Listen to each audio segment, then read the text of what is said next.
اعوذ باللہ من الشیطان الرجیم بسم اللہ الرحمن الرحیم الحمد لأہلہ والصلاۃ علی اہلہا اما بعد قال اللہ تبارک و تعالی فی القرآن الکریم وقولہ الحق وہو اصدق القائلین بسم اللہ الرحمن الرحیم شہر رمضان الذی انزل فیہ القرآن ھدی للناس وبینات من الہدی والفرقان۔ السلام علیکم ورحمۃ اللہ وبرکاتہ۔ آپ مومنین کی خدمت میں موجودہ صورتحال میں اور موجودہ حالات کے پیش نظر آج کی اس نشست کا مقصد ہمارا ماہ مبارک رمضان کی اہمیت اور ماہ مبارک رمضان کی فضیلت پر بات کرنا قرار پایا ہے۔ ماہ مبارک رمضان اللہ کے انعامات میں سے ایک عظیم انعام ہے کہ جو اس نے اپنے بندوں کے لیے قرار دیا، جیسا کہ قرآن مجید میں ارشاد ہو رہا ہے شہر رمضان الذی انزل فیہ القرآن، کہ ماہ مبارک رمضان وہ باعظمت مہینہ ہے کہ جس میں اللہ نے قرآن جیسی مقدس کتاب کو نازل فرمایا۔ وہ قرآن کے جو ہدایت ہے انسانوں کے لیے اور ہدایت اور فرقان کو واضح طور پر بیان کر دیتا ہے۔ اس اعتبار سے ماہ مبارک رمضان جو کہ پرعظمت و باعظمت مہینہ ہے، ائمہ اہل بیت اور رسول گرامی قدر صلی اللہ علیہ وآلہ وسلم کی نگاہ میں اس مہینے کی کیا عظمت ہے، کیا رفعت ہے، کیا جلالت ہے، آج ہم اس پر بات کرنے جا رہے ہیں تاکہ ہم سمیت تمام دیکھنے والوں تک یہ پیغام پہنچے کہ سیرت اہل بیت میں اس مہینے کی اہمیت کیا ہے۔ ابتدا میں ہم آپ کی خدمت میں گزارش کریں گے کہ جب ہم روایات کا اور احادیث کا مطالعہ کرتے ہیں تو اس مہینے کے ہمیں مختلف نام روایات اور احادیث کے اندر ملتے ہیں، جس میں سے ایک نام اس ماہ مقدس کا، اس ماہ مبارک کا ماہ توبہ ہے، یعنی یہ توبہ کا مہینہ ہے۔ توبہ مین یعنی گناہوں سے روگردانی کر کے اپنے خدا کی طرف واپس پلٹنا، خدا کی طرف رجوع کرنا۔ دوسرا اس مہینے کا نام ماہ مواسات ہے، یعنی مدد و ہمدردی و ایثار و قربانی کا مہینہ۔ تیسرا ماہ انابہ، اس کا نام جو ملتا ہے خلوص کا مہینہ ہے، اخلاص کا مہینہ ہے۔ ماہ محو سیئات، یعنی گناہوں کو مٹانے کا مہینہ ہے، جس میں بندوں کے گناہ مٹا دیے جاتے ہیں، بندوں کے گناہ معاف کر دیے جاتے ہیں۔ ماہ صبر، جو ہمیں صبر و استقامت کا درس دیتا ہے۔ ماہ مغفرت، بخشش کا مہینہ ہے۔ ماہ ضیافت اللہ، اللہ کی مہمانی کا مہینہ ہے کہ جس میں خدا نے اپنا دسترخوان بچھا کر بندوں کو اپنی مہمانی میں دعوت دی ہے کہ خدا میزبان ہے اور بندگان خدا، مخلوق خدا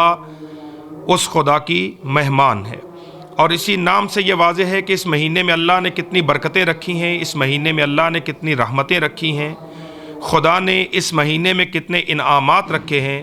کہ یقیناً خدا سے بہتر نہ کوئی مہمان نوازی کا طریقہ جانتا ہے اور نہ ہی خدا سے بہتر کوئی میزبانی کا سلیقہ جانتا ہے۔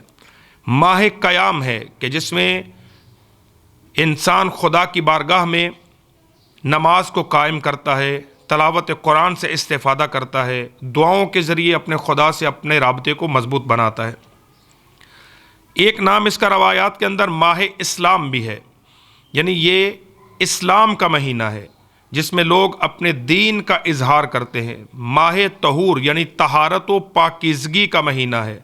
کہ جس میں انسان اپنے ظاہر اور اپنے باطن کو پاک کرنے کی کوشش کرتا ہے۔ اسی طرح کچھ احادیث کی طرف ہم اگر اشارہ کریں اور رجوع کریں کچھ احادیث کی طرف، تو سرکار ختمی مرتبہ صلی اللہ علیہ وآلہ وسلم کی ایک روایت ہے جسے شیخ صدوق علیہ رحمہ نے اپنی کتاب ثواب الاعمال اور عقاب الاعمال میں نقل فرمایا۔ حضرت امام محمد باقر علیہ الصلاۃ والسلام رسول گرامی قدر کے بارے میں یہ ارشاد فرماتے ہیں کہ جب بھی ماہ مبارک رمضان کا چاند نظر آتا تو سرکار جب ماہ مبارک رمضان کے چاند کو دیکھتے تو رسول گرامی قدر قبلہ کی جانب اپنا رخ کرتے۔ یعنی دوسرے لفظوں میں اگر ہم اس بات کو یوں گزارش کریں کہ شمس نبوت جیسے ہی افق پر رمضان کے چاند کو دیکھتا تو روح کعبہ، حقیقت کعبہ،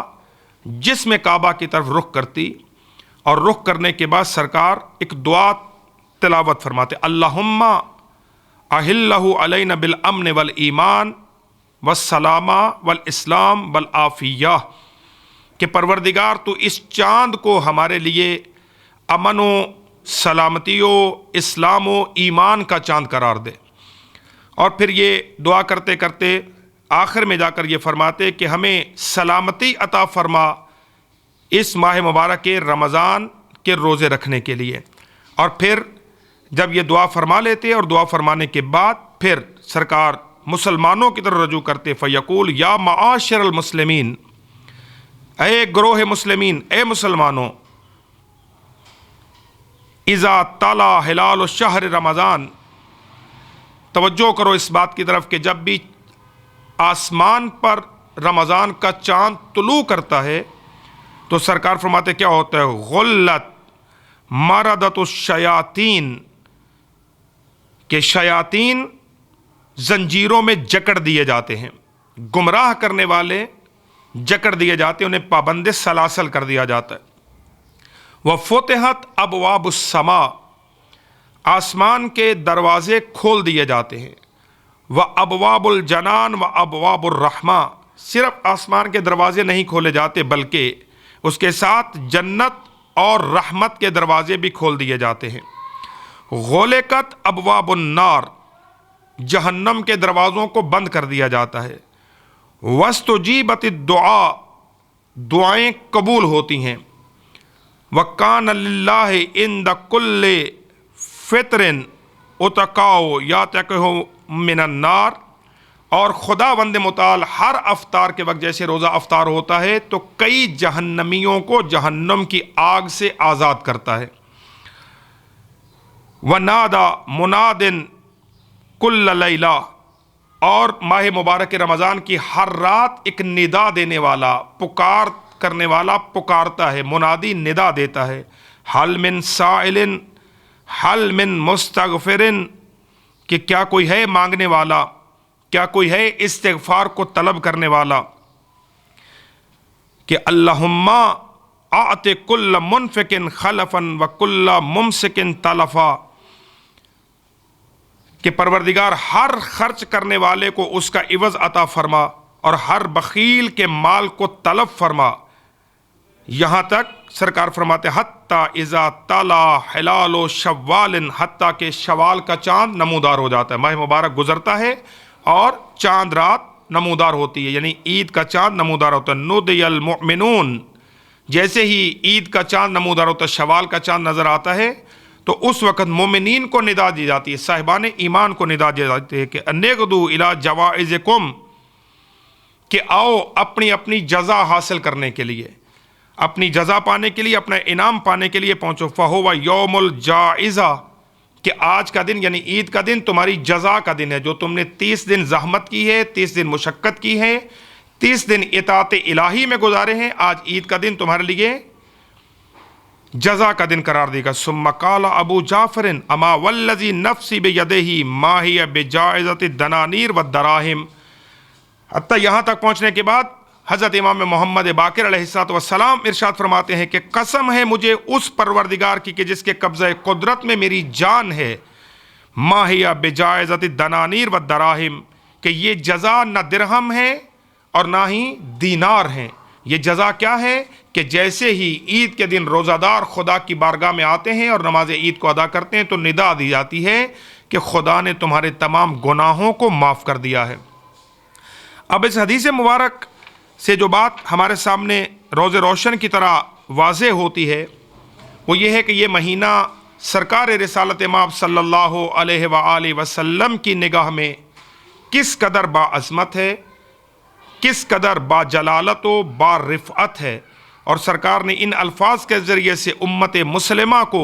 متوجہ کیا اس بات کی طرف کہ کہیں ایسا نہ ہو کہ یہ مہینہ ہماری زندگی میں آئے اور ہم اسی طرح خواب غفلت میں پڑے رہیں اور یہ مہینہ آنے کے بعد پھر دوبارہ ہم سے رخصت ہو جائے اور ہم اس مہینے میں اللہ کے انعامات کو حاصل نہ کر سکیں۔ اس لیے کہ ایک روایت کے اندر یہ الفاظ بھی نقل ہوئے ہیں کہ شقی ترین ہے وہ انسان کہ جس کی زندگی میں ماہ رمضان آئے اور پھر اس کے گناہ باقی رہ جائیں اور وہ گناہوں کو بخشوا نہ سکے، اس سے زیادہ شقی ترین انسان کوئی نہیں ہے۔ آخر میں دعا ہے کہ پروردگار عالم بحق محمد و اہل بیت محمد ہم سب کو اپنے اس باکرامت و باشرف مہینے کی رحمتوں سے استفادہ کرنے کی توفیق عطا فرمائے۔ خداوند متعال اس مبارک مہینے میں تمام عالم بشریت پر بالعموم اور عالم اسلام پر بالخصوص اپنی رحمتوں کو نازل فرمائے۔ جس طرح عالم بشریت اس موذی مرض میں اس وقت مبتلا ہے، اس ماہ کی برکتوں سے خدا اس وبا سے عالم بشریت کو نجات عطا فرمائے۔ آخر میں ہم آپ کی خدمت میں گزارش کریں گے کہ اس موضوع کے متعلق اگر آپ کچھ سوالات پوچھنا چاہتے ہوں تو وہ اپنے فیڈ بیک میں ضرور دیجیے گا۔ انشاءاللہ اگلی نشست میں ہم کوشش کریں گے کہ آپ کے سوالات کے جوابات دیے جا سکیں۔ والسلام علیکم ورحمۃ اللہ وبرکاتہ۔